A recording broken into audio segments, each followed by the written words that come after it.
안녕하세요. 반갑습니다.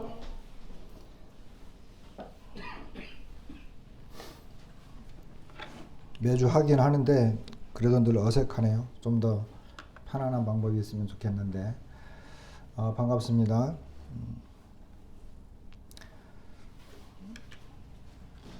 오늘 강희관 형제님이 이렇게 감사를 드리는데 히브리서 말씀을 이렇게 보시고 저는 형제님들이 감사드릴 때 참 기쁩니다. 그리고 감동이 되고 그리고 주님이 이제 더 기뻐하실 것이라고 이렇게 여겨집니다. 저는 개인적으로 예전에 어렸을 때 이제 구원 받았다고 이렇게 이야기를 하고 예배 참여를 했는데 이렇게 감사드리는 것이 굉장히 어려웠어요. 물론 이제 좀 나이가 어리기도 했었지만은 굉장히 어려웠었는데 이제 하루는 감사는 드리지 못하고 용기를 내서 찬송가 한 곡을 이렇게 택했습니다. 그래서 이제 앞에 형제님들이 쭉 앉아 있는데 찬송가를 이렇게 제가 좋아하는 찬송가를 택해서 몇 장 하겠습니다. 이렇게 했더니 해서 이제 찬양을 하기 시작했는데 그때 기억이 아주 생생합니다. 특별히 우리 형제님들이 제가 택한 그 찬양을 제일 크게 불러주셨어요. 그날 예배 시간에.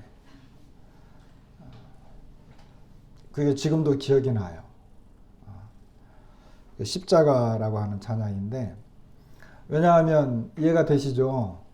예배 시간에 이렇게 다들 알죠? 예배 시간에 이렇게 표현을 해서 직접 하나님 앞에 감사 또는 기도 드리는 이것이 얼마나 두렵고 떨리는 일인지를 다들 이해를 하시기 때문에 그랬습니다. 그날 이후로 이제 지금까지도 감사를 드려야 되겠다라고 이렇게 생각이 들면 늘 긴장이 있습니다. 제 마음에. 이것은 제가 여러분들 앞에서 그리고 하나님 앞에서 솔직한 고백입니다. 늘 긴장이 있어요. 왜? 이게 하나님 앞에 드리는 감사잖아요. 사람들은 그냥 저 사람이 기도하는구나 라고 생각할지 모르지만 하나님 앞에 드리는 감사거든요. 물론 오랜 세월이 지나면서 언어가 이렇게 많이 이렇게 다듬어졌고 표현이 좋아지긴 했지만 일부러 표현을 잘하려고 애를 쓰거나 어떤 시적인 표현을 쓴다거나 하는 이와 같은 것들을 의도적으로 할 수가 없습니다. 왜냐하면 제 마음에 성령께서 함께 하시는 그 감동으로 하셔야 되기 때문에. 그런데 특별히 이제 토요일 저녁이라든지 주일 아침에는 내가 주님 앞에 어떻게 감사를 드릴까? 무엇으로 감사를 드릴까? 내가 최근에 보았던 말씀이나 주님이 주신 말씀, 특별히 우리 주님을 기억할 수 있는 이와 같은 말씀이 무엇인가 하고 이제 생각을 합니다. 그래서 특별히 이제 우리가 매일 읽고 있는 성경이 있기 때문에 거기에서 많은 도움을 얻지만 예배 시간마다 하다 보니까 그래요. 이게 1년, 2년, 10수년 이렇게 흐르면서 주님을 이렇게 생각하는데 어떻게 하면 좀 더 주님에 대한 새로운 표현을 쓸 것이냐 라고 하는 생각을 자주 합니다. 떡과 잔을 보면 늘 주님의 고난이 기억이 나기 때문에 주님의 고난에 대해서 이렇게 관계된 이런 말씀들을 보지만 늘 주님에 대한 감사의 표현을 할 때 어떻게 하면 좀 더 새로운 이런 표현을 생각할 것인가 또 할 것인가 하는 이런 이제 고민들을 하게 되는 거죠. 그래서 우리 형제님들이 감사를 할 때 이제 저는 그 마음을 알아요. 특별히 구원받은 지 얼마 안 되신 분들은 어떻게 감사를 해야 되는지, 무슨 내용을 또 무슨 말을 어떻게 표현해야 되는지 잘 모르는 경우가 종종 있기도 하고 어쨌든 그 시간은 긴장되는 시간입니다. 그래서 늘 형제님들이 감사를 드릴 때 저도 감동이 되지만 먼저 주님이 기뻐하시고 또 성도들이 기뻐한다. 특별히 구원받은 지 얼마 안 된 성도들이 감사를 드릴 때 더 감동이 된다. 왜? 진실함과 순전함이 그곳에 있기 때문에 그렇습니다. 구원받은 침례를 받고 이제 막 구원받은 형제님들이 주님 정말 감사드립니다. 저 같은 죄인을 위해서 십자가의 고난을 받으신 주님 앞에 정말 감사드립니다. 이 한마디만 해도 얼마나 감동이 되는지 모릅니다. 왜? 진실한 거니까요. 하나님 앞에 나오면서 진실하게 나오고 자기의 마음을 짧지만 아주 이게 진실한 표현을 한 거거든요. 말을 많이 한다고 해서 감동이 되는 것도 아니고 훌륭한 표현을 했다고 해서 감동이 되는 게 아닙니다. 진실한 예배, 정말 주님을 향한 이 진정한 감사, 이와 같은 것들이 어떻게 됐을 때? 느껴졌을 때. 그래서 예배는 준비하는 자의 것입니다. 그래서 우리 형제님들, 자매님들에게는 제가 작년부터 계속해서 제가 지금 기도하는 것이 하나 있습니다. 어떻게 하면 자매님들도 예배에 참여할 수 있도록 할까? 이거 제가 기도하고 있어요. 그래서 그 작년부터 계속 기도해 왔던 것이고 올해쯤에는 시도할 수 있을 것이다 이렇게 생각을 했는데 아직 안 됐어요. 왜냐하면 아직까지도 그 기도만 해주는 것 같아요. 아직 때가 안 됐는지. 그렇지만 제 생각에는 조만간 우리 자매님들도 예배에 참여할 수 있을 것이다 이렇게 생각이 되어집니다. 어떻게 참여할 수 있을까요? 물론 이제 찬양할 때 우리 자매님들이 숫자가 많으니까 자매님들 목소리가 더 크게 들려요. 제발 찬양 좀 크게 해주세요. 실제적인 예배는 떡과 잔을 놓고 감사하는 것만으로 끝나는 게 아니에요. 예배는 저도 그렇게 생각합니다. 예배는 이 말씀 시간까지입니다. 그리고 이 말씀 시간이 끝난 다음에 간증 시간이 있으면 그 간증 시간까지입니다. 이게 예배입니다. 일반 교회는 예배를 어떻게 하죠? 찬양하고 성가대가 뒤에서 쫙 찬양 부르고 사회자가 기도하고 그리고 목사님이 나와서 설교하면 그게 예배잖아요. 그래서 예배 본다라고 하는 표현을 많이 썼었어요. 근데 그것이 이제 합당치 않으니까 예배를 드린다 이렇게 하지만 목사님 설교가 예배의 핵심 포인트입니다. 그게 예배라고 생각을 해요. 그러나 우리는 어떻습니까? 우리의 포인트는 떡과 잔을 통해서 주님이 이것을 행하여 나를 기억하라. 그렇기 때문에 예수님을 기억하면서 하나님 앞에 감사와 찬양, 이 고백을 내가 드리는 거죠. 그래서 예배는 기도 시간이 아닙니다. 그래서 우리가 이제 우리 형제님들이 그 감사드릴 때 맨 마지막에 예수님의 이름으로 기도합니다. 간구합니다. 이렇게 하지 않고 어떻게 하죠? 예수님의 이름으로 예배드립니다. 이렇게 표현을 바꾼 것도 바로 그 이유 때문입니다. 우리 모임 안에서도 예수님의 이름으로 예배드립니다. 이렇게 표현하는 데는 거의 없어요. 근데 우리만 그렇게 했어요. 근데 예전에 제가 그 표현을 쓰자 그래서 제가 들을 때 좋았어요. 그것이. 제가 들을 때 좋았어요. 그래 예배 드리는 거지. 그렇게 해서 저도 들어서 지금까지 하고 있거든요. 그런데 누가 따져서 기도합니다로 바꿉시다. 그렇게 해서 합당한 이유를 대고 그러면 저도 또 바꿉니다. 언제나 오픈되어 있으니까 기도합니다 해도 되고 예배합니다 해도 되는데 저는 예배합니다라고 하는 표현이 좋아서 그렇게 하고 있는 것입니다. 제가 하니까 나중에 구원받은 형제들이 계속 똑같이 하는 거예요. 따라서. 이렇게 이제 우리는 예배를 드리고 있습니다. 그죠? 다만 이제 예배 우리가 이제 개인적인 형제님들이 개인적인 표현을 할 때 참 감동이 되고 그러는데 좀 더 이렇게 부탁을 드린다고 한다면 가급적이면 짧게 하는 게 좋습니다. 내가 정말 예수님의 고난을 생각을 했다. 그러면 예수님이 받은 고난, 그 부분에 대해서만 짧게 이야기하는 게 좋습니다. 지금은 우리가 형제님들이 많지 않기 때문에 제가 그냥 넘어가고 있는데 좀 길어요. 그래서 짧게 하는 게 좋습니다. 뭐 하나님의 영광이다 그러면 그 영광에 대한 부분만 짧게 하는 것이 좋습니다. 가급적 짧게. 설명하려고 하지 말고 하나님 앞에 성령님이 감동하심으로 감사, 그리고 이 사랑에 대한 감사의 표현, 고난에 대한 감사의 표현, 영광에 대한 찬양의 표현, 이런 것들을 짧게 하는 것이 좋습니다. 설명 또는 설교식의 감사는 바람직하지 않습니다. 우리가 이제 하다 보면 이런 그 연약한 부분들을 자기도 모르게 이렇게 하게 되는데 이런 부분들을 조심하면 되고, 어떻게 하면 자매님들이 참여할 수 있느냐 제가 말씀드리지 않았죠. 언젠가 어느 날에 아마 예배당 입구에 아주 예쁜 우편함 같은 것이 매달릴 것입니다. 그 우편함은 편지함이 아니고 감사의 표현함입니다.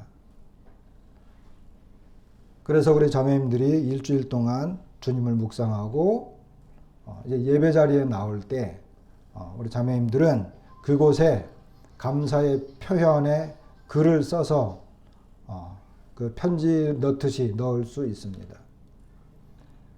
이건 저의 개인적인 그 고안해낸 것입니다. 그렇게 짧게 편지 쓰듯이 감사의 글을 누구에게? 주님 앞에 표현의 글을 써서 그 편지함에 넣으시면 제가 주일 아침에 그것을 확인할 것입니다. 예배 시간 전에 확인을 해서 그 중에 감동되는, 이게 이제 뭐 제가 누구를 이렇게 특별히 지목을 하지 않을 것이고 또 누구의 글이라고 말하지 않을 것이고 어쨌든 제 마음에 드는 그 글을 예배 시간에 이렇게 함께 읽어드릴 예정입니다.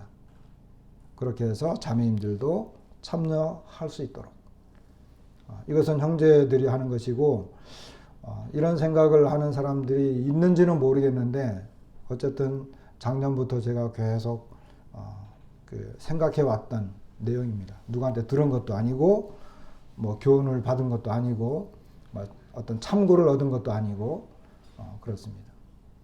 그렇게 해서 모두 이렇게 예배에 참여하는, 그리고 이제 할 수 있으면 간증 시간, 그리고 이런 간증 시간이 많이 있었으면 좋겠다, 이런 생각을 좀 합니다. 오늘 제목이 이제 개인 간증인데, 이 개인 간증은 지금 제가 말하는 말씀 시간 후에 이런 간증이 아닙니다. 이 개인 간증은 구원 간증입니다. 여러분, 이 내용은 shepherd life에 있는 shepherd life 3권 10장에 있는 그 내용을 거의 그대로 베껴왔습니다.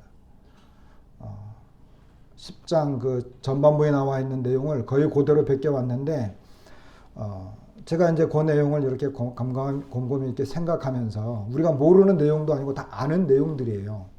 그런데 곰곰이 생각하면서, 그리고 그 과정을 이렇게 이제 교제하려고 이렇게 쭉 생각하면서 제 마음에 복잡한 생각들이 많이 들었어요. 이제 그 복잡하면서도 이게 우리 교회에서 지금 잃어버려져 가는 것이 무엇인가? 이것 같다. 그리고 우리가 회복해야 될 것이 무엇인가? 이것 같다. 이것이 그 내 삶의 전부여야 될 것 같다. 이런 생각들을 좀 하게 되었습니다.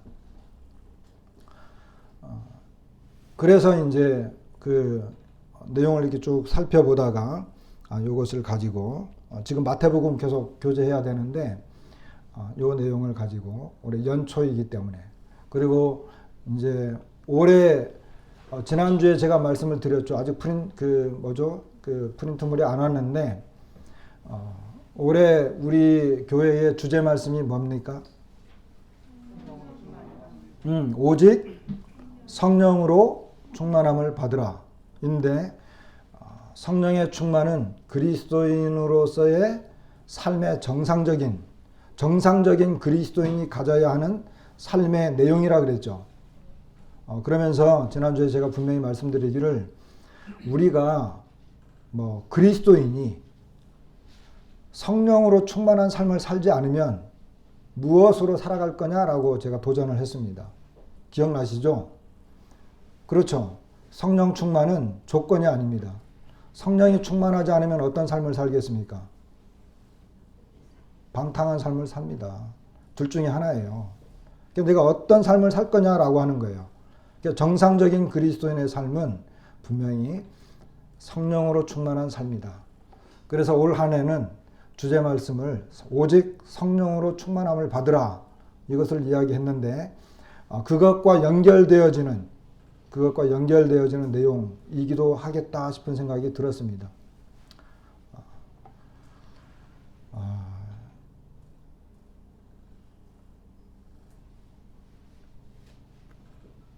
이제 봐가면서 좀 길 수도 있기 때문에 봐가면서 이제 이 내용은 우리가 이제 마태복음 13장을 공부하다 보면 나오는 내용입니다. 예수님께서 마태복음 13장에서 가르치시죠. 이제 가르치시고 예수님께서는 여러 가지 이제 비유들을 말씀을 하세요. 그런데 예수님께서 이제 시험을 받으신 다음에 이제 가버나움 동네에 가셔서 그곳에서 살고 사역을 이렇게 이제 본격적으로 시작하시면서, 그죠? 예수님께서 본격적으로 그 사역을 시작하시면서 예수님의 행적들을 이렇게 보여주는 것입니다. 자, 첫 번째, 예수님은 그 무리들에게 가르치셨어요. 특별히 산상수훈할 때 어디서 가르치셨죠? 산에서 가르치셨잖아요. 그죠? 그리고 이제 쭉 내려오셔가지고 나중에 이제 비유적인 13장은 하나님 나라의 비유잖아요. 12장이 마태복음의 어떤 이게 고비라고 이렇게 이야기가 됩니다. 왜냐하면 예수님께서 가르치시고 기적들을 행하시고 그리고 병자들을 고쳐주시고 이러면서 예수님이 누구다?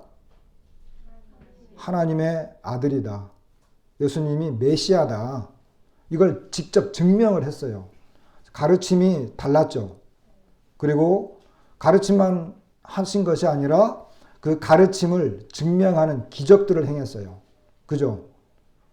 이런 기적들을 행했단 말이에요. 그렇게 했는데 사람들은 어떻게 했습니까? 예수님을. 특별히 종교 지도자들이 예수님에 대해서 어떠한 반응을 보였죠? 예수님을 대적했죠. 믿지 않았어요. 그리고 예수님이 귀신을 쫓아내니까 뭐라 그랬어요? 저거는 귀신의 왕을 이렇게 힘입어 가지고 귀신을 쫓아내는 거야. 이러면 예수님이 야, 생각해봐라. 어떻게 귀신이 귀신을 쫓아내냐? 그러면 귀신의 나라가 서겠냐고.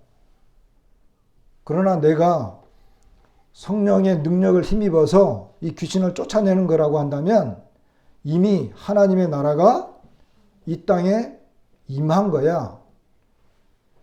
그리고 내가 바로 그 메시아야. 이거를 직접 증명하고 설명을 하신 거예요. 그렇죠? 그런데 종교 지도자들은 그 예수님을 대적했단 말이에요. 귀신의 힘이다.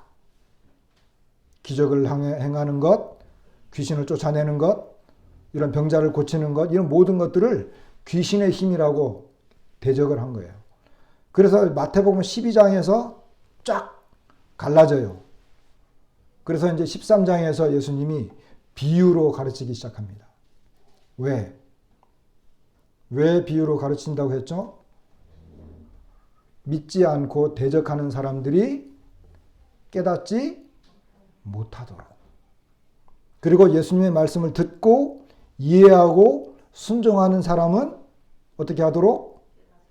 깨달을 수 있도록 하기 위해서 비유로 말씀했다는 거예요. 비유의 의미가 거기에 있습니다. 그래서 이 비유로 말씀하신 것은 예수님이 이미 심판을 하신 거예요.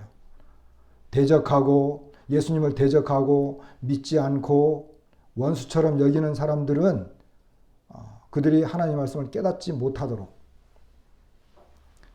그래서 정말 겸손한 예수님에 대한 생각을 할 때, 하나님에 대한 생각을 할 때 겸손한 자세로, 이것은 믿는 사람이나 믿지 않는 사람이나 다 마찬가지예요.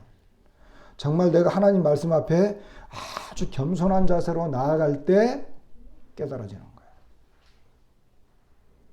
그리스도인이라고 해서 하나님 말씀 다 깨달아지는 게 아니에요. 그럼 어떤 때 주님 앞에 낮아지고 정말 이 하나님의 말씀을 듣고 순종하고자 할 때 깨달아진다라고 하는 거예요. 이것이 하나님 나라의 한 이 방법이에요. 하나님 나라의 특징이 그런 거예요. 겸손한 사람, 마음이 낮아진 사람, 이런 사람들이 하나님의 나라에 들어가게 되고 주님을 발견하게 되고 복을 누리는 이와 같은 것이 하나님 나라의 특징이기 때문에 그런 것입니다. 그런데 예수님께서는 이렇게 이제 배에서 많은 무리들이 몰려드니까 배에서 이렇게 가르치셨고, 그리고 이 제자들과 함께 길을 걸어가면서 제자들에게도 가르쳤어요. 그리고 집에 들어가서도 이 하나님 말씀을 계속 가르쳤어요. 다시 말하면 예수님의 삶의 행적, 그리고 예수님의 가르침의 이런 행적들은 일상적이었다는 거예요. 예수님이 사람들이 많이 몰려 있으면 많이 모여 있는 대로, 그리고 제자들과 함께 이야기하면서 길을 가면 길을 가는 대로, 집에 들어가면 집에 있는 대로 계속해서 하나님의 말씀을 어떻게 이야기하고 가르치고 설명하고 들려줬다는 거예요. 그리고 비유로 말씀했던 것들에 대해서 제자들이 주님 이게 무슨 뜻이었습니까? 그러면 예수님이 그 비유를 설명해주고 그랬어요. 여기에서 우리가 주님 앞에서 배우게 되는 건 뭐냐면 우리도 마찬가지라고 하는 거예요. 우리도. 여러분, 나는 여러 사람들을 만날 수 있는 사람이야. 예를 들어 여러분들이 높은 지위에 있으면, 그죠? 여러 사람들, 많은 사람들 앞에서 말할 수 있는 기회도 있고 많은 사람들에게 뭔가 이야기할 수 있는 그런 사람이 될 수도 있잖아요. 그죠? 내가 예를 들어 50명이 되는 직원들을 거느리는 사장님이다. 그러면 일주일에 한 번 정도는 사장님이 직원들에게 훈시할 수도 있잖아요. 그죠? 아니면 자기 방이 넓으면 방이 넓은 곳에 이렇게 그 사람들을 불러서 이야기할 수도 있고. 그러나 어떤 사람은 한 사람씩 만나는 경우도 있습니다. 그것이 상관이 없어요. 여기서 우리가 배울 수 있는 건 뭐냐? 내가 어디에서 어떻게 무엇을 하고 있든 매일의 삶 속에서 일상생활에서 뭘 한다고요? 하나님의 말씀을 이야기한다는 것입니다. 하나님의 말씀을 가르친다는 것입니다. 누가? 예수님이 이렇게 했고 누가? 내가 그렇게 하는 거예요. 집에 있으면 집에 아이들하고, 학교에 가면 학교 아이들하고, 직장에 가면 직장에 있는 아이들하고, 친구들을 만나면 친구들하고, 무엇을? 복음을, 하나님의 말씀을 이야기한다고 하는 것입니다. 이것이 매일의 일상생활 속에서 이루어졌다라고 하는 거예요. 이것이. 자, 디모데후서 4장 2절입니다. 다 같이 한번 읽어볼까요? 시작. 너는 말씀을 전파하라. 때를 얻든지 못 얻든지 항상 힘쓰라. 범사에 오래 참음과 가르침으로 경책하며 경계하며 권하라. 여기서 중요한 것은 말씀을 전파하라라고 하는 것입니다. 그리고 힘쓰라. 가르치고 권하라. 이런 내용들입니다. 시간이 있을 때 기회가 주어지면 입니까? 아니면 때를 얻든지 못 얻든지입니까? 이것은 무슨 말이냐면 아까 밑에 보여주는 것처럼 어디에서나입니다. 매일의 삶 속에서. 아기가 저렇게 갓난아기예요. 갓난아기라도 계속해서 말씀을 들려주는 겁니다. 예수님이 이렇게 했고 예수님이 이런 말씀을 하셨어. 이런 어린아이들에게도 마찬가지. 우리가 누구를 만나든 이와 같은 것들은 계속해서 이루어져야 됩니다. 자, 사도행전 8장 1절로 4절인데요. 여기 스데반이 죽었어요. 7장에서 스데반이 순교를 당했습니다. 그러니까 이제 교회에 핍박이 일어났어요. 그날에 예루살렘에 있는 교회에 큰 박해가 있어 사도회는 다 유대와 사마리아와 모든 땅으로 흩어지니라. 자, 그 다음에 4절에 보니까 그 흩어진 사람들이 두루다니며 복음의 말씀을 전했다. 예루살렘 교회에 핍박이 이제 드디어 이제 막 엄청난 핍박이 몰려왔습니다. 그래서 사도들만 남겨놓고 사람들이 막 흩어졌어요. 이 흩어진 사람들은 어떤 사람들입니까? 저는 사도행전에서 이 말씀을 가장 좋아합니다. 제가 가장 좋아하는 말씀. 사도행전에서. 여기 있는 것처럼 그 흩어진 사람들이 두루다니며 복음의 말씀을 전했다. 20년 전에 제가 서귀포에 갈 때 똑같은 마음이었습니다. 여러분 생각해 보세요. 제가 뭐 학문적으로 아니면 사회적인 지위로 어떤 뭐 명예나 어떤 높은 관직이나 어떤 뭐 그다음 서귀포에 뭐 특별히 아는 사람들이 많이 있어서 가는 것이 아닙니다. 서귀포에 아무도 아는 사람이 없었어요. 그냥 저는 그랬어요. 나는 구원받은 사람이야. 내 아내도 구원을 받았어. 내게는 복음이 있어. 나는 하나님의 말씀을 가르칠 수 있는 자격이 있어. 왜? 구원받은 사람이기 때문에. 내가 서귀포에 가서 살면 내가 살고 있는 그 주변에 내가 적어도 한 명이나 두 명에게는 복음을 전할 거다. 왜? 저에게 복음이 있으니까. 난 구원받은 사람이니까. 그래서 갔어요. 제가 무슨 뭐 특별히 어떤 뭐 이렇게 뭐 직임을 받고 간 게 아니에요. 누가 뭐 일 특별하게 뭐 이렇게 뭐야 너 거기 가서 어떤 능력을 행해봐라 이런 어떤 명령을 받은 것도 아니에요. 제 마음에는 그랬어요. 구원받은 사람이 이 세상 천지에 어디든지 떨어뜨려 놓으면 그 사람 한 사람 때문에 반드시 영향을 받는다. 제가 갖고 있는 그 생각이나 가치관이 거기 있었어요. 왜? 제가 서귀포에 가서 여러 가지 일도 했어요. 뭐 학습지 배달도 하고, 공장에 들어가서 뭐 부품 그것도 하고, 저는 뭐 구두 닦기, 우유 배달 할 수 있는 거면 다 하려고 그랬어요. 일단은 먹고 살아야 되니까. 그런 것이 문제가 되지 않았어요. 그러나 한 가지 분명한 거 하나 있었어요. 한 가지. 아까 말씀드린 것. 분명한 것. 너무너무 분명한 것. 나는 구원받은 하나님의 자녀다.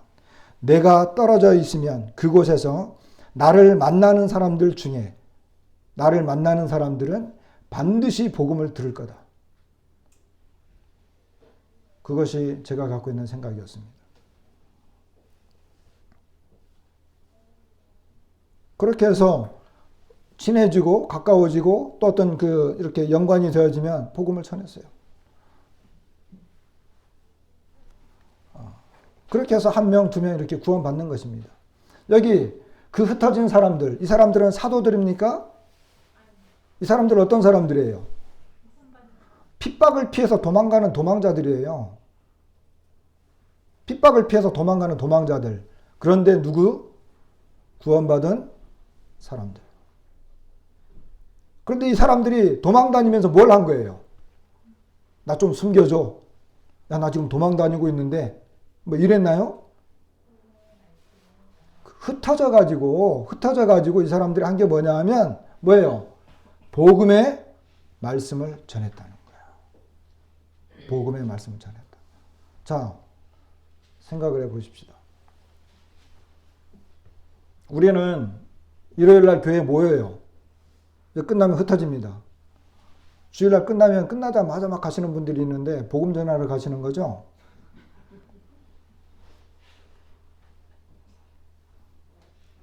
우리는 흩어져요. 그죠? 흩어지면 내가 집에 있든 어디 가든 뭐 이렇게 다니잖아요. 친구들도 만나게 되고, 뭐 동료들도 만나게 되고, 뭐 친척들도 만나게 되고. 흩어진 사람들이 뭘 했다고요? 복음의 말씀을 전했다는 거예요. 이것이 우리라고 하는 거예요. 이것이 바로 우리입니다. 사실은 이 복음은요, 교회에서 전하는 게 아니에요. 원래는. 내가 밖에 나가서 전하는 거예요. 우리 형제 자매님들에게 제가 한번 물어볼게요. 맨 처음에 제가 이 도전을 하려고 했는데 여러분 다 구원 받으셨잖아요. 구원을 받았다라고 하는 것은 내 삶에 전환기가 있었다고 하는 거예요. 전환기가 있었다. 내가 인생을 이렇게 쭉 살다가 어느 때인가 이 삶에 전환기가 있었다고 하는 거예요. 그리고 내 바뀐 삶은 나에게 그렇게 엄청난 충격을 주었고 내 삶을 바꿀 수 있도록 했던 그것 때문에 이제 살아가는 거예요. 그게 뭐냐? 복음이라고 하는 것입니다. 그게 복음은 나에게 얼마만한 영향을 끼쳤습니까? 복음이 나에게 별로 영향을 끼치지 못했어. 그러면 그 삶은 뭐 그냥 평범하겠죠. 그러나 이 복음의 영향력이 나에게 인생의 삶을 바꿀 정도로 전환기가 되도록 영향을 미쳤어. 그러면 그 사람은 복음으로 살아갈 거예요. 입을 열면 늘 복음 이야기 하겠죠. 누구를 만나든 그 사람에게 복음을 이야기하겠죠. 그렇지 않겠어요? 그래서 복음의 능력으로 살아가느냐? 복음은 저와 여러분에게 얼마만한 영향력을 끼쳤습니까? 교회가 그냥 좋아서, 그런 사람들도 있어요. 사람이 좋아서, 교회가 그냥 좋아서, 교회 사람들 만나니까 이렇게 친절하고 다정하게 이야기해주고 편안하니까. 그래서 오는 사람들도 있어요. 그냥 교회 오는 사람들도 있어요. 그런데 그런 게 아니고 내 삶의 전환기,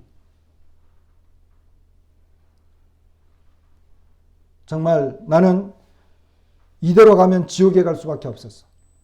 이게 지옥에서 천국으로, 죄인에서 의인으로, 마귀의 자식에서 하나님의 자녀로, 사탄의 권세에서 하나님의 생명으로 완전히 바뀐 거예요. 쫙 갈라진 거예요. 그 중간에 이렇게 병첩되는 곳이 없어요. 복음의 삶이라고 하는 것은. 그냥 쫙 갈라져 버려요. 홍해 바다가 갈라지듯이 여러분 이스라엘 백성들이 그 애굽을 탈출해 가지고 이제 홍해를 건널 때 한쪽은 어떻게 됐어요? 바다고 이쪽도 그냥 쫙 갈라졌어요. 다른 거예요. 그렇게 엄청난 전환점이 바로 복음이었다라고 하는 것입니다. 그런데 이 복음이 나에게 얼마만한 영향을 끼치고 있는가라고 하는 것입니다. 어쨌든 여기 흩어진 사람들이 두루다니며 복음의 말씀을 전했습니다. 자, 오늘날 우리는, 자, 그 사람들은 그 옛날에는 그렇게 했죠. 오늘날 우리는 이 세상을 살아가면서 굉장히 복음을 전할 수 있는 이런 매체, 방법, 통로들이 많아졌어요. 그렇죠? 초대교회 때는 기독교 방송국이 없었잖아요. 그죠? 그런데 오늘날에는 어때요? 조그마한 힘으로 엄청나게 많은 사람들에게 동시에 복음을 전할 수 있는 이런 방송국이 있어요. 그리고 오늘날 우리 생활 속 깊숙하게 들어온 것, 뭐 카카오톡이라든지 밴드라든지, 그리고 여러분들이 많이 보는 유튜브. 엊그저께도 이제 유튜브 그 복음하는 그 유튜브 이제 생방송 유튜브 한다고 문자가 와서 제가 단톡에 올렸는데, 유튜브를 통해서 이제는 뭐 생방송을 해요. 실시간 방송으로. 유튜브 8시에 합니다. 그러면 8시에 그 유튜브 주소로 딱 이렇게 한 두 번만 누르면 실시간으로 복음을 전하는 이런 것들이 있어요. 굉장히 다양한 방법으로 이 복음을 전하고 있습니다. 우리는 이런 것들을 최대한 살릴 수 있으면 좋아요. 옛날에는 문서 전도라 그래가지고 이 문서로 했는데, 요즘은요 책을 잘 안 봐요, 사람들이. 그리고 단톡이나 밴드에도 한 페이지가 넘어가는 것은 아예 쳐다도 안 봐요. 짤막짤막한 걸 너무 좋아해요. 이런 시대가 됐는데, 어쨌든 이런 방법들을 통해서 다양하게 복음을 전할 수 있는 시대가 되었어요. 그래, 우리 교회도 비록 작은 능력을 갖고 있는 교회지만 이런 방법을 최대한 활용을 했으면 좋겠다 싶은 생각이 드는데, 그런데 여러분, 가장 효과적인 방법이 뭐겠느냐라고 하는 것입니다. 복음을 전할 때 가장 효과적인 방법 뭐 같아요? 그것이 바로 개인 전도입니다. 개인 전도.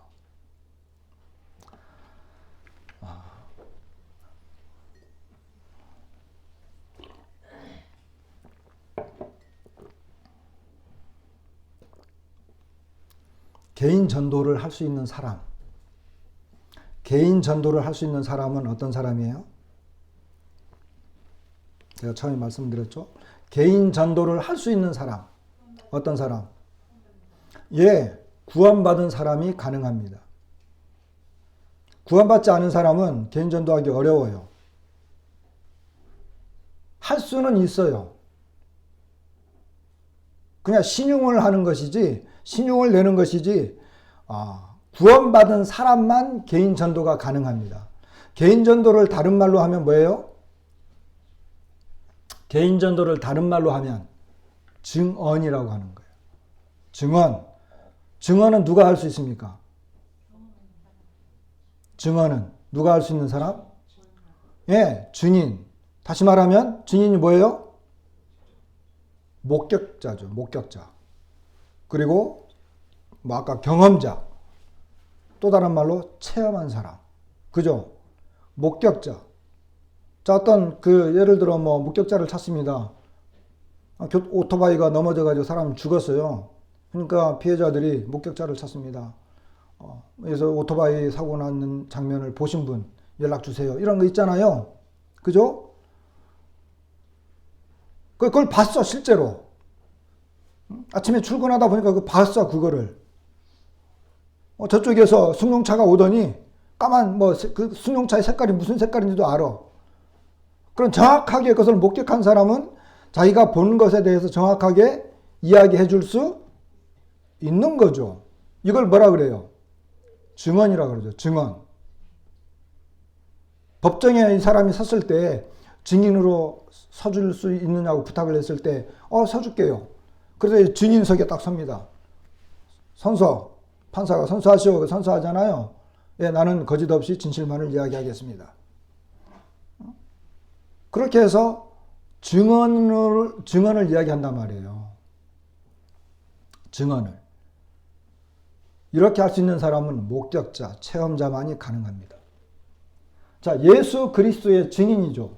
우리는 일반 법정에 설 일은 잘 없지만 우리는 예수 그리스도의 증인입니다. 여기 예수 그리스도의 증인이라고 하는 건 뭡니까? 여기 우리가라고 표현했지만 내가 경험한 예수 그리스도와 십자가에서 죽으심으로 죄 용서 받았다는 놀라운 사실에 대해서 증언합니다. 다시 말하면 예수 그리스도의 증인들, 바로 나는 뭐냐? 예수 그리스도의 십자가를 통해서 죄 용서 받았습니다. 이것을 증언하는 사람이에요. 바로 누가? 내가 누구? 구원받은 사람만이. 죄에서 구원받은 사람만이 할 수 있는 거예요. 죄에서 구원받지 않은 사람이 이야기할 수 있나요?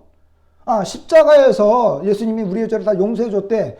들어서 알기는 알아. 그러니까 사람들한테 야, 예수님이 십자가에서 우리의 죄를 다 용서해 줬대. 말은 할 수 있지만 지금 제가 이야기하는 게 뭡니까? 저와 여러분 각자가 정말로 죄 용서함을 받은 적이 있느냐라고 하는 거예요. 경험자냐 체험자냐라고 하는 거예요. 들어서 그냥 알고만 있는 게 아니라 이것을 내가 정말 증언할 수 있는 사람이냐라고 하는 거예요. 그 이야기를 정말 실제로 내가 그거를 겪었습니다라고 말할 수 있는 사람이냐라고 하는 거예요. 이 사람이 진짜 증인입니다. 예수 그리스도의 증인. 그래서 잠언 21장 28절에는 이렇게 기록이 돼서 다 같이 한번 읽어보겠습니다. 시작. 거짓 증인은 패망하려니와 확실히 들은 사람의 말은 힘이 있느니라. 확실히 들은 사람의 말은 뭐가 있다고요? 힘이 있어요. 어떻게 힘이 있죠? 네, 저는 죄 용서 받았습니다. 그날의 일을 제가 정확하게 기억합니다. 저는 그날을 결코 잊을 수 없습니다. 예수님께서 저의 죄를 다 용서해 주셨습니다. 제 마음에 참 자유가 찾아왔습니다. 저는 죄 용서 받았습니다. 그날 제가 너무 기쁘고 감동이 돼서 하나님 앞에 감사를 드렸습니다. 저는 구원받은 사람입니다. 사람마다 어떤 겪은 이런 경험의 차이는 있을 수 있지만 정말 내가 죄 용서 받았다, 받지 않았다 이것은 말할 수 있는 거예요. 이게 증언, 실제로 경험한 사람과 경험하지 않은 사람의 차이입니다. 복음을 부끄러워하는 사람, 사람들에게 십자가 이야기를 두려워하는 사람, 어떤 환경이나 감정 때문에 그럴 수도 있겠지만, 그러나 요한복음 9장에 나오는 그 소경처럼 너 정말 태어날 때부터 소경이었어? 예, 맞아요. 너 어떻게 눈 떴어? 예, 저를 실로암에 보내가서 씻게 해준 그분이 저를 눈뜨게 했어요.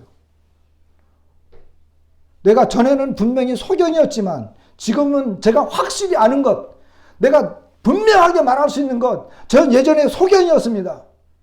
그러나 지금 내가 분명하게 말할 수 있는 것 하나가 있습니다. 제가 눈을 뜨고 보고 있다고 하는 것입니다. 확실히 들은 사람은 힘이 있어요. 예전에 소경으로 있던 사람이 이제 눈을 떠가지고 봐. 그럼 그 사람이 얼마나 강하고 담대하게 말할 수 있겠어요. 예, 제가 예전에는 소경이었어요. 그런데 지금은 보세요. 당신 파카 입었네요. 검은 옷 입었네요. 당신 머리 색깔이 까만색이네요. 지금 제가 이렇게 분명히 보고 있잖아요. 그런데요, 그때 그분 이름은 잘 모르겠는데 그분이 저에게 실로암에 가서 이렇게 씻으라고 그랬어요. 씻고 났더니 봤어요. 이야기하는 거잖아요. 여러분들은 어떻게 죄 용서 받으셨습니까? 그런 적은 있습니까? 그러면 그것을 언제든지 이야기할 수 있겠습니까?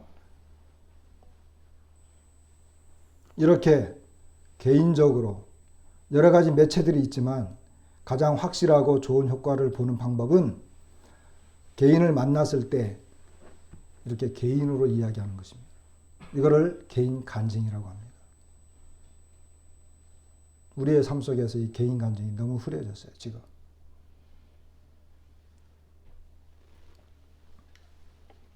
자, 개인 간증이란 시간이 좀 가고 있는데 예수님을 통해 나의 죄가 어떻게 용서받았는지에 대해서 증언하는 거예요. 개인 간증은.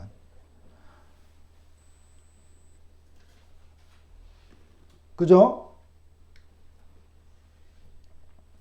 자, 마가복음 5장 19절에 이 사람은 그 귀신 들린 사람이었어요. 근데 귀신이 너무 많이 들렸어. 근데 예수님께서 그 귀신을 쫓아내줬어요.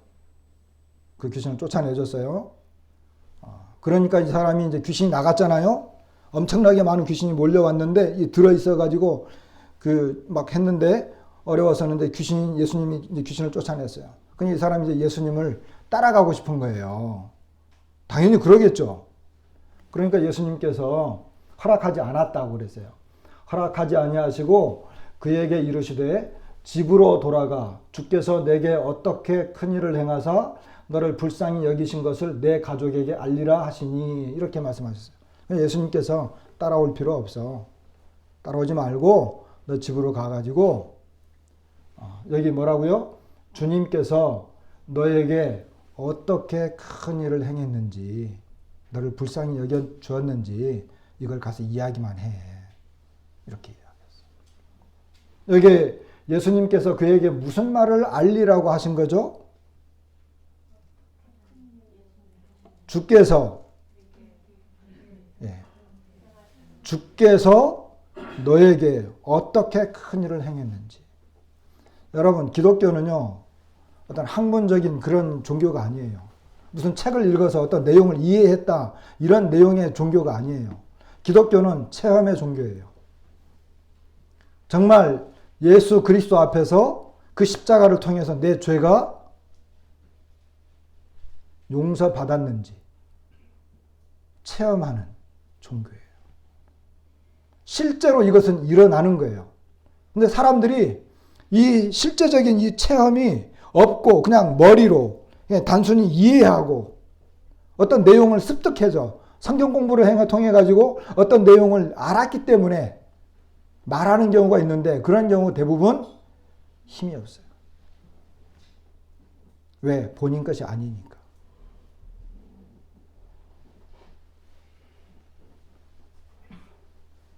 자, 어떤 아이가 제주도는 스케이트 이야기하면 잘 안 되지. 예를 들어 뭐 이렇게 축구공을 찬다. 축구공을 차는데 코치가 쫙 설명서를 써가지고 야, 왼쪽 발을 디딤발로 해가지고 약간 15도 정도 약간 왼쪽으로 더 틀고 그 다음에 무릎을 살짝 구부리고 몸은 직선으로 이렇게 세우고 약간 고개는 뒤로 젖혀진 상태에서 공을 똑바로 보면서 오른쪽 발등 15도 위에서 공을 힘껏 차는데 이때 무릎은 몇 도, 발의 각도는 몇 도 하면서 이렇게 막 가르쳤어요. 그럼 이 아이가 공을 잘 찹니까? 기가 막히게 차겠죠. 정확하게 배웠으니까. 그렇게 말하면 더 어려워져요. 그 다음부터. 공을 평소에 기가 막히게 잘 차던 아이도 그렇게 딱 들으면 이상하게 더 어려워져요. 그런데 이 애가 어느 날 공을 막 차다 보니까 공이 다른 날보다 더 힘차게 나가고 골키퍼가 막을 수 없을 정도로 정확하게 딱딱 갖다 박히는 거예요. 뭔가 터득을 했어. 저 경험을 한 거예요. 체험을 한 거예요. 이 다른 거예요. 기독교는 성경 공부해가지고 뭔가 물론 성경 공부 중요하고 그리고 이런 뭐 그룹 교제 이런 굉장히 중요해요. 성경을 모르고서 어떻게 알겠어요. 그러나 공부하고 알려주는 것은 결국은 그 내용을 토대로 정말 하나님 앞에 겸손하게 나아가서 구원받도록 하기 위해서 그런 거예요. 그래서 기독교는 구원의 경험이 있느냐? 내가 정말 죄 용서받은 경험이 있느냐? 그런 체험을 내가 갖고 있느냐? 내가 실제로 하나님 앞에서 하나님 감사합니다. 이제 제 죄가 다 사라졌습니다. 감사합니다. 이런 경험적인 종교라면 종교인 거예요. 그래서 주님 여기 보면 주께서 너에게 어떻게 큰 일을 행하게 했느냐. 굉장히 중요한 단어가 주께서라고 하는 단어예요. 그래서 기독교는 내 스스로 내 속에서 뭔가 나왔기 때문에 말을 하는 게 아니고 주님께서 나에게 뭔가를 큰 일을 행해 줬는데 그것을 내가 경험한 거예요. 아시겠어요? 자, 그러면 구원받은 사람들, 이제 우리가 좀 실제적인 부분으로 들어가서 간증을 이제 하게 되는데 정말 내가 구원받았다. 그럼 간증을 하게 되는데 간증에 세 가지 기본적인 요소가 있습니다. 자, 우리가 보통 간증을 시켜보면, 교회에서 간증을 시키거나 개인적인 간증을 하게 될 때, 이건 굉장히 잘 들으세요. 지금부터는 실제적인 부분이기 때문에 중요한 거예요. 처음에, 자, 예수님을 만나기 전에 나의 삶은 어떠했다, 이거 이야기해야 되겠죠. 그죠? 아까 소경이, 옛날에 저 소경이었어요. 소경이었기 때문에 어떻게 살았겠어요? 그 이야기 하는 거죠. 그 다음에 나는 어떻게 죄 용서함을 받았고 그리스도인이 되었는가? 내가 어떻게 죄 용서 받았는지, 그리고 내가 예수님 믿게 됐는지 그 이야기 해야 되겠죠. 그죠? 믿었더니, 그 다음에는 믿었더니 이렇게 되더라. 그런 거예요. 그렇지 않아요?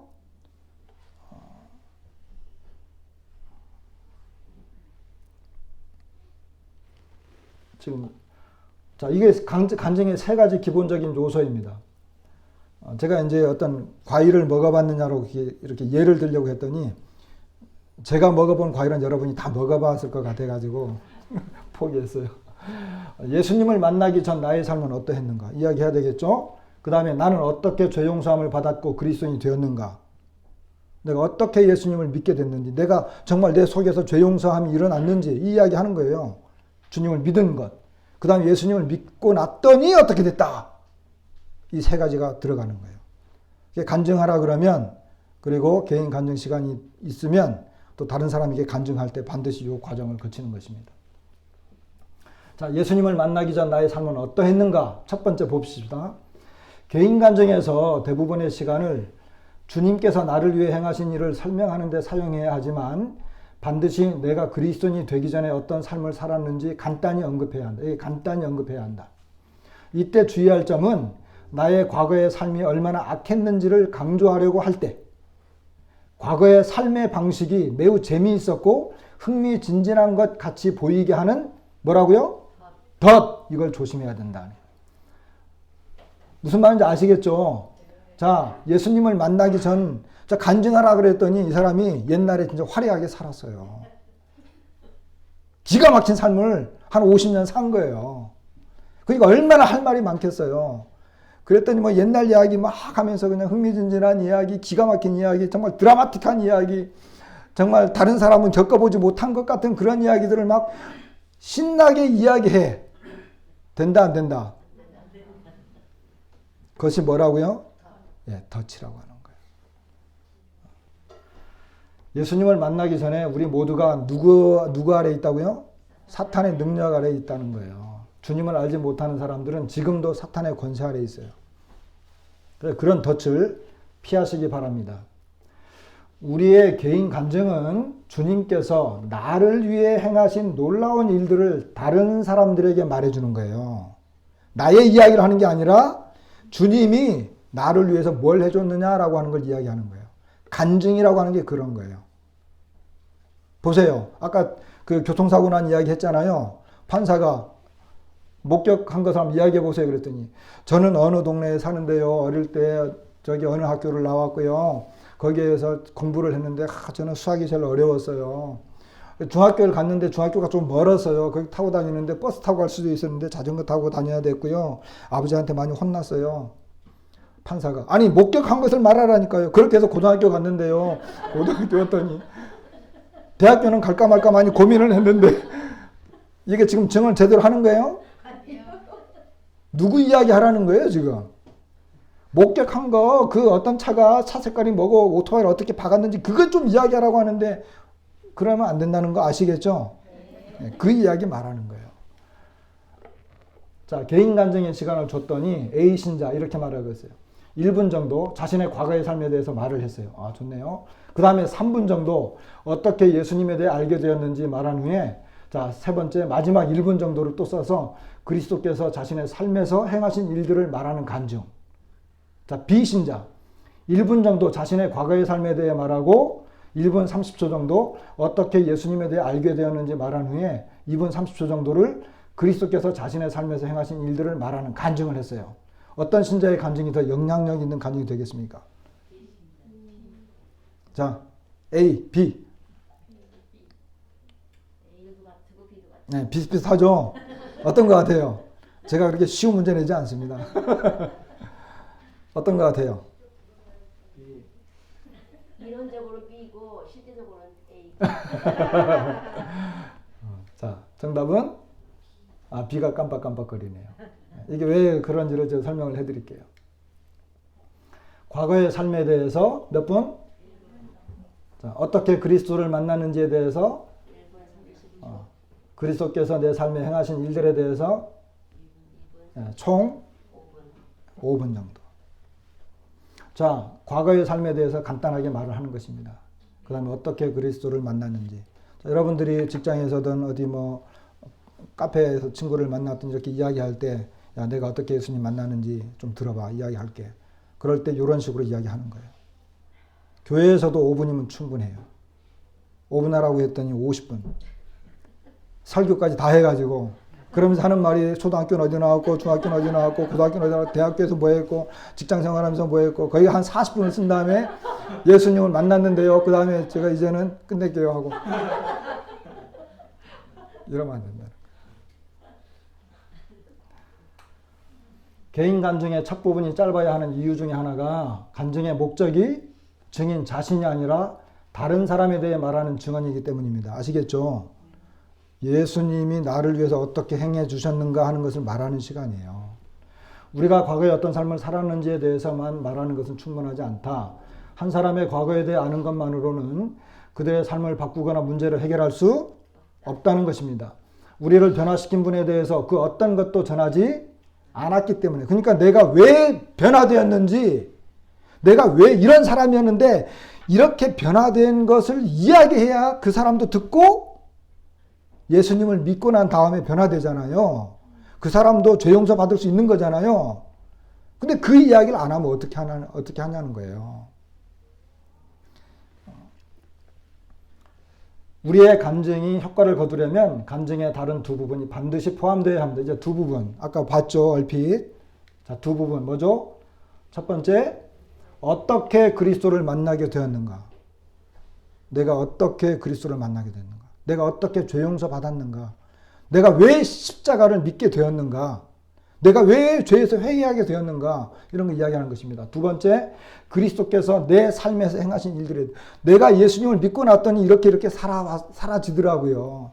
내가 예수님 믿고 났더니 교회를 가게 되고 또 성경도 읽게 되어지고 내 입에서 막 찬양이 나오게 되고 감사와 기쁨이 막 넘쳐났어요. 이런 이야기들을 할 수 있게 되고 하는 거예요. 자, 두 번째, 과거에 어떻게 생각했고 행동했었다. 내 옛날의 이야기들을 말하는 거죠. 그걸 말한 다음에 어떻게 그리스도를 만나게 되었는지를 말해야 합니다. 이때 세 가지를 나눠야 돼요. 이때. 자, 과거의 이야기 한 1분 했죠. 이제 한 1분 30초 정도 어떻게 예수 그리스도를 내가 만나게 되었는지 요 부분을 말할 때 보통 세 가지를 이제 이야기를 하게 돼요. 어떻게 말하냐면 예수 그리스도와 그의 나라에 대해서 듣게 되었는지, 예수님에 대해서 어떻게 듣게 되었는지 이야기를 하게 되겠죠. 그죠? 예수님에 대해서 어떻게 듣게 되었는지, 그 다음에 왜 회개했으며 왜 예수님께 죄를 용서해달라고 기도했는지 이런 이야기 하게 되겠죠. 예수님을 만나는 순간이니까. 자, 그 다음에 어떻게 예수님께서 내 마음에 들어오시도록 했는지 이런 이야기를 하게 되는 것입니다. 아주 중요한 거죠. 예수님에 대해서 어떻게 들었고, 그 예수님에서 들었더니 정말 내 마음에 내가 정말 죄인이로구나. 내가 정말 예수님을 믿을 수밖에 없구나. 이 예수님을 내가 믿으면 내 죄가 다 용서되어지는 거로구나. 십자가가 바로 그런 의미였구나. 예수님, 제가 예수님 이제 믿겠습니다. 제 마음에 예수님을 믿기로 이제 제가 고백합니다. 이렇게 요 세 가지가 반드시 들어가야 된다. 간증의 이 부분이 중요하긴 하지만 이때 우리가 좀 조심해야 될 게 있어요. 너무 많은 말을 하지 않도록 주의해야 합니다. 이 부분은 모든 것을 다 설명하는 시간이 아닙니다. 예를 들어 2단계에서 회심과 구원에 대한 성경적인 교리를 자세히 설명하려는 것은 좋은 생각이 아닙니다. 이 내용은 나중에 새신자를 그리스도의 제자로 훈련할 때 할 수 있고, 그렇지만 어떤 방법으로든 예수님을 통해서 내가 죄 용서 받았습니다 라고 하는 것은 이야기해야 되죠. 내가 예수님을 어떻게 들었고 예수님 십자가의 의미가 뭔고 내가 예수님을 내 마음에 받아들이는 이런 내용을 이야기할 때 십자가의 의미가 뭐고요? 회개란 이런 뜻이에요 하면서 막 교리적인 설명을 하면 안 된다. 어려워진다라고 하는 거예요. 자, 4가지가 나왔습니다. 구원과 성화에 대해서 말씀드리겠습니다. 와, 제가 과거에 얼마나 즐거운 시간을 보내는지 아십니까? 그리스도인이 되기 전에는 원하는 물건이 있으면 훔치곤 했습니다. 내 사촌으로부터 자신이 경험한 예수 그리스도에 대하여 들은 후 나도 그리스도를 영접하기로 결심했습니다. 그래서 나는 예수님께서 내 삶에 들어오시고 내 죄를 용서해 달라고 기도했습니다. 어떤 게 가장 좋습니까? 해서는 안 되는 것 3가지, 또 좋은 것 하나. D죠, D. 그죠? 이것이 가장 바람직한 2번째 단계입니다. 개인 감정의 마지막 부분, 제일 중요한 거죠. 왜 중요하냐? 여러분, 구원받으면 뭐가 나타나요? 여러분, 약을 먹었어요. 약을 먹었는데 효과가 없다는 말 보통 하죠. 그 약 먹었는데 아무 효과도 없어. 그러면 진짜 김새요. 그랬는데 그 약 먹고 났더니 힘이 좀 났고 좀 나아졌어. 감기가 좀 떨어졌어. 이러면 효과를 본 거예요. 그러면 다른 똑같은 환자가 어떤 생각을 하겠어요? 야, 그 약 뭔데? 어떤 약인데? 어느 병원에 갔어? 어느 약국 갔는데? 이렇게 되잖아요. 그것이 진짜인 거예요. 그것이. 왜? 그 사람에게 내가 지금 약 먹고 효과 본 거 이야기했는데 효과가 나타난 것을 이야기하니까. 간증 시간에 제일 중요한 겁니다. 이거. 개인 간증의 마지막 부분, 제일 중요한 거죠. 이 부분에서는 예수님께서 나의 삶 속에서 땡땡땡 놀라운 일을 전해야 한다. 네?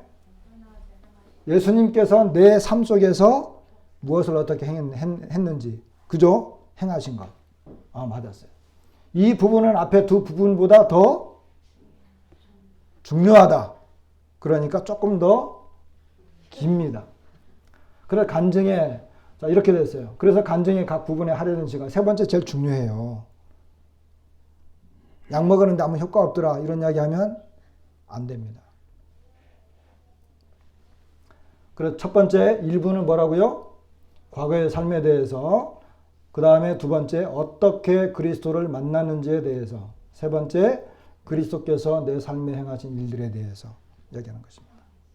이해가 됐죠? 충분히. 간증을 하면서 이제 피해야 하는 것. 자, 첫 번째 뭐죠? 길게 하지 말아라. 간증하라고 했더니 아까 말한 것처럼 50분 이야기하면 안 됩니다.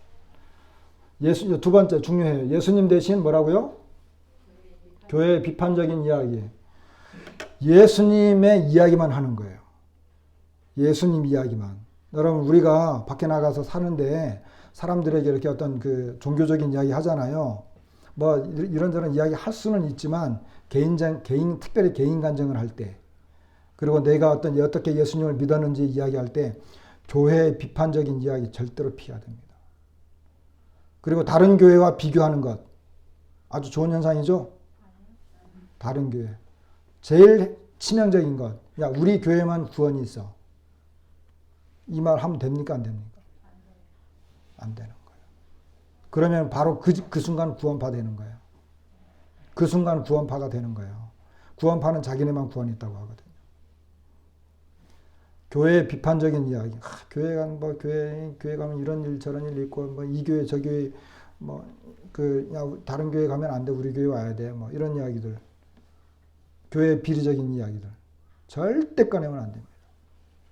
사람 사는 곳이니까 잘못된 부분이 있을 수 있지만, 그러나 그런 것과 구원과는 전혀 관계가 없어요. 예수님에 대한 이야기만 하는 것입니다. 왜? 예수님을 내가 증언하고 있기 때문에. 예수님만 이야기하는 거예요. 그 다음에 성경을 너무 많이 인용하지 말아라라고 하는 거예요.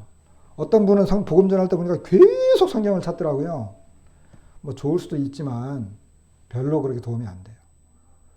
이야기하다 보면 개인 간증, 예를 들어 뭐 개인 간증 좀 길어질 수 있어요. 개인 간증할 때 좀 개인 이렇게 그 복음을 전할 때 상대방 이야기를 듣다 보면 상대방이 이런 문제가 있네. 그럴 때 한두 구절 찾을 수 있어요. 그렇지만 복음적인 이런 내용도 성경을 너무 많이 인용하면 안 됩니다. 그리고 기독교 용어들 너무 많이 사용하지 마세요. 힘들어요. 근데 이런 그 개인 간증이나 복음을 안 전해본 사람들이 용어를 많이 사용해요. 왜? 교회에서 오래 살았기 때문에 교회 용어들 엄청나게 쓰거든요. 근데 듣는 사람은 어때요? 듣는 사람은 마치 방언과 같아요. 무슨 말인지 다 이해를 못해. 아주 쉬운 이야기로 이야기하는 게 좋습니다. 그 다음에 뭐 하지 말라고요? 네. 간증만 나누어야지 설교하면 안 돼요. 아주 짧은 5분 이야기 해야 되는데 50분 설교해버리면 안 된다는 거예요. 개인 간증문 작성 5분 분량입니다. 개인 간증문을 작성할 때 반드시 세 부분을 포함시켜야 됩니다. 그리고 개인 간증문을 작성하거나 개인 간증을 할 때 일상적인 용어를 사용하는, 아까 말씀드렸고, 그 일상적인 용어를 사용할 때 이런 게 있으면 좋아요. 구체적인 정황이 들어가면 아주 좋아요. 제가요, 그 사거리에서요, 아침 출근 시간이었어요. 오토바이가 신호를 대기 중에 있었는데요. 저쪽에서 까만색 승용차가, 남바는 제가 정확히 못 봤는데 까만색 승용차 맞아요. 근데 지금 생각해보니까 소나타가 틀림없어요. 와서 그대로 박아가지고 오토바이가 쓰러졌어요. 이러면 좋겠죠? 그죠? 근데 이 사람이 목격자가 목격하라 그랬더니, 제가 그날 잠길에 나와가지고요, 이게 오토바이인지 자전거인지 잘 모르겠더라고요. 저게 트럭인지 승용차인지 그게 뭐였는지 잘 모르겠는데 하여간 뭔가 쾅 소리가 났어요. 이러면 도움이 됩니까? 안 됩니까? 물론 이 사람이 뭔가 본 것 같긴 해. 술 취해서 봤는지 잠결에 봤는지 꿈을 꿨는지 이거 알 수가 없어. 이러면 안 돼요. 개인 간증할 때 제일 힘든 게 그런 거예요. 개인 간증하라니까 멍뚱한 이야기 막 하고 그러는데, 개인 간증할 때는 분명하고 정확하게 내가 어떻게 예수님을 만나고 구원받았고 죄사함 받았는지, 그 다음에 내 삶이 어떻게 변화되었는지, 이거 이야기하는 것입니다.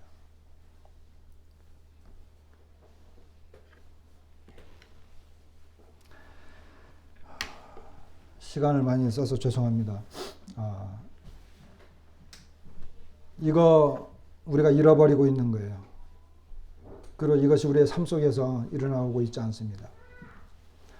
그래서 올해는 이 개인 간증 시간을 교회에서 갖도록 하겠습니다. 우리 성도님들은 돌아가면서 다 한 번씩은 할 것입니다. 특별히 이제 이 내용은 셰퍼드 라이프에 나와 있기 때문에 셰퍼드 라이프를 공부하시는 분들이 아마 먼저 하게 될 것입니다. 아마 이번 주에 이걸 다시 한번 복습해야 되니까. 그래서 셰퍼드 라이프를 하시는 분들, 공부하시는 분들은 그분들 순서대로, 그리고 우리 성도님들 그 다음에 넘어가서 성도님들이 순서로 개인 간증을 계속 이렇게 한 번씩 해보고, 앞에 나와서도 5분 정도 시간을 드릴 테니까 내가 어떻게 이렇게 예수님을 만나서 죄 용서 받았고 구원받았습니다. 이런 시간을 할 것입니다. 그래서 순서가 정해지면 그 순서를 따라서 준비했다가 이렇게 미리 이렇게 간증하셔도 좋습니다. 그러면 앞에 나와서 앞에서 오늘 배운 걸 이렇게 기억하시면서 하시면 좋고, 제가 하는 것은 개인 간증 이 시간도 물론 중요하지만 지금 제가 말씀드리는 건 뭐예요? 올 한 해는 성령의 충만한 삶을 사시기를 우리가 다 기원하게 되고, 그리고 뭐예요? 내가 어떻게 구원받았는지 이 이야기를 계속 하고 다니세요. 만나는 사람들마다. 내가 어떻게 구원받았는지 이 이야기를 계속 하시라고요. 그러면 틀림없이 우리의 삶에 놀라운 변화들이 일어날 것입니다. 기도하고 마치겠습니다.